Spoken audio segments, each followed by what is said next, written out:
Hi, this is Mr. Michell. I'm reading Chapter 11 of Restart. Aaron Hakimian. My dad always uses this expression. If it looks like a duck and it quacks like a duck, it's probably a duck. Well, that isn't always true. It looks like Ambrose and it talks like Ambrose, but no way that's Ambrose. How can a person be so different just because he fell on his head? Okay, so he's sidelined from football. Nothing you can do about some dumb doctor's orders. And amnesia? That's pretty out there, although Wikipedia says it's real. But even if every single memory is erased from your head, wiped clean like my phone when I dropped it in the toilet, you should still be the same person, right? Chase just isn't. That's not the kid Bear and I grew up with, played sports with, broke all the rules with, since we were in second grade. You can see it in his eyes. He looks like us like he barely knows us, or any of the Hurricanes. I guess I understand that. We're like new people he just met for the first time. Even so, shouldn't we be starting to hit it off by now? That's not happening either. He's not into the things we're into. Not football, not anything. That hurts. I get that his memory is erased, but if our whole friendship is erased too? Being boys with someone isn't just a bunch of stuff you did together in the past. There has to be more to it than that. But right now, it's like we've got zero in common with the guy. Worse, the kids he does have stuff in common with are all losers. The video club, really? The Chase I knew wailed on those guys worse than any of us. And now they're who he wants to hang out with? Who's next, huh? The Care Bears? And those wusses have totally forgiven him too, except Shoshana, for obvious reasons. I wonder if he's figured that out yet. The big question is this. Is the old Ambrose trapped in there somewhere waiting to realize what a dork he's being and get back to normal? Or is this the new nerd-loving Chase, the only Chase there's going to be from now on? That's a pretty big deal. And not just because we're supposed to be boys. He has something that belongs to all three of us, something important. What if he doesn't even know he's got it? Bear isn't a deep thinker. He's all action. Dude, this is stupid. Let's just ask him. Say, we know you have fork it over. The guy has amnesia, I reason. That means he might not even remember where he put it. Bear snorts. You buy that? Trust me, he remembers just fine. That thing's valuable. He's faking all this amnesia stuff so he can keep it all for himself. You're talking about our boy, I exclaim angrily, giving him a shove that would put one of those video dweebs halfway across town. You're a jerk for even thinking it. He shoves me back.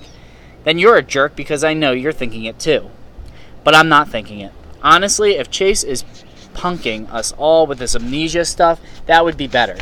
If tomorrow he says, "Fooled you," I might be ticked off for a day or so. Then I'd shake his hand for putting one over on us. Mostly, I'd be glad to have the old Chase back.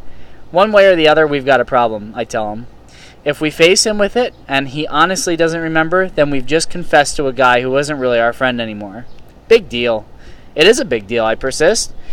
Because the new Chase is a goody-goody. He stands up for losers. He does community service when he doesn't have to. If he forgot what he did, I don't want to remind him. A guy like that could turn on all three of us, just in because of the right thing to do. Unless he's lying, Barrett adds grimly. And we'll deal with that too, if necessary. We'll just have to wait and see. There's nothing more frustrating than trying to squeeze the truth out of someone when you can't let him know what you're trying to get him to say. I'm a plain guy. I like plain talk. But in this case, it's too dangerous. Our best chance is to coax him out at the Gray Beard Motel. But it's not so easy there either. Bad enough, he does community service when he's off the hook. Why does he have to be so gung-ho about it? It's depressing to watch him. He delivers more snacks in 20 minutes than Bear and I could stretch into a whole afternoon. And in that extra time, he reads to people. He pushes wheelchairs around. He helps the old fogies with cell phones they don't have a prayer of figuring out. Is it just me, Bear mutters, or is he deliberately trying to make us look bad? I don't think it's on purpose, I mumble back. He really likes it there. The old fossils like him too. We can't walk 3 feet down the hall without some Dumbledore or Dumbledora hauling him around to adjust the TV to reach something from a high shelf.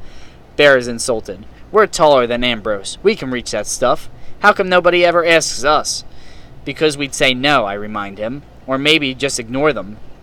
Listen, it's annoying that all these blue hairs love Chase, but it's not a mystery. Even sour-faced Nurse Duncan, who wishes our community service was over even more than we do, has a smile for Ambrose, and even a deeper scowl for Bear and me.